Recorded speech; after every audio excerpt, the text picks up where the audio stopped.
എടാ ഈ കൊച്ചിയിൽ ബാച്ചിലേഴ്സിന് വീട് കിട്ടുന്നത് തന്നെ വലിയ കാര്യം. നിനക്കെങ്ങാടാ ഒരു പെങ്കൊച്ചിന് ഉൾപ്പെടെ കിട്ടിയത്? നീ ഒരു ലോട്ടറി എടുത്തു കേട്ടോ, ചിലപ്പോൾ അടിക്കും. അവളെ സഹിക്കുന്നതിന്റെ പാടെ എനിക്കേ അറിയാവൂ. ഒടുക്കത്തെ വൃത്തി അച്ചടക്കം അത് ചെയ്യരുത്, ഇത് ചെയ്യരുത്. ചുരുക്കം പറഞ്ഞ റൂംമേറ്റിനല്ല കിട്ടിയത്, ഭാര്യയാണല്ലേ. ചൂട് ചായ എടുത്ത് ഞാൻ മുഖത്ത് വെച്ചിരും കേട്ടോ. നീ ഒരു കാര്യം ചെയ്യും, നീ അവളെ കയറി പ്രേമിക്കും. അതാകുമ്പോൾ എന്തെങ്കിലും പറഞ്ഞ് 2 ദിവസം ഉണ്ടായിരുന്നു കഴിഞ്ഞാൽ സമാധാനം ഉണ്ടാവുമല്ലോ. എന്നിട്ട് റൂം മാറുമ്പം ബ്രേക്കപ്പ് ചെയ്താൽ മതി. അവൾ എൻ്റെ കപ്പ് ഓഫ് ടീയേ അല്ല. അങ്ങനെയുള്ളവരെ കൂടുതൽ ഒന്നിക്കുന്നത് ഈ സിനിമയിലൊക്കെ ഉണ്ട്. ചായ കുടിച്ച് കഴിഞ്ഞെങ്കിൽ പോയി ബില്ല് കൊടുക്കും. വയറും വാടകയ്ക്കടുത്ത് വന്നോളൂ. ഞാൻ കൊടുത്തോളാം.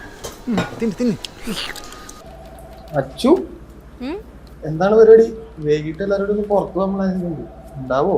അതോ പുള്ളിക്കാരുടെ ഒപ്പം പുറത്തു പോകാൻ പ്ലാൻ ചെയ്തിട്ടുണ്ടോ? ഏത് പുള്ളി? അല്ല, ഇപ്പൊ ഓഫീസിൽ ഒരു വർത്താനുണ്ട്, ചാണ്ടി ഇപ്പൊ വേറെ ആരായിട്ട് പോവാണ് സ്റ്റേ എന്നൊക്കെ. അപ്പൊ ആ പുള്ളിക്കാരനായിട്ട് എന്തെങ്കിലും പ്ലാൻ ഉണ്ടോ? നീ പറഞ്ഞതിന്റെ അർത്ഥം എനിക്ക് മനസ്സിലായി. ആളെന്റെ റൂംമേറ്റാ.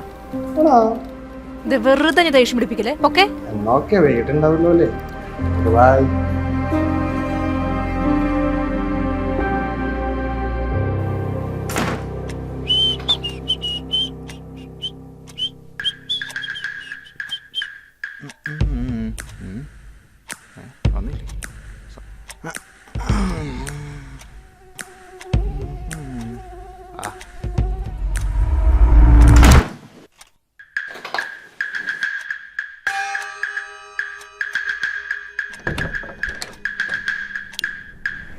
അതെ, ഇയാൾ ഇത്ര നേരം എവിടെയായിരുന്നു?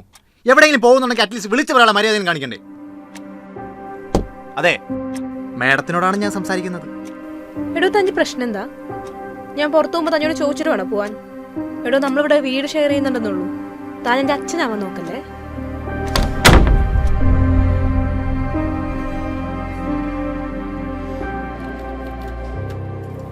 ഹായ്. ഹായ്. ഇന്നലെ രാത്രി എവിടായിരുന്നു? ഇന്നലെ ഒന്ന് പുറത്തു പോയി. റൂംമേറ്റ് ഒപ്പം വന്നിട്ടുണ്ടായിരുന്നു. സെക്യൂരിറ്റി പറഞ്ഞ കാണഞ്ഞിട്ടാവും.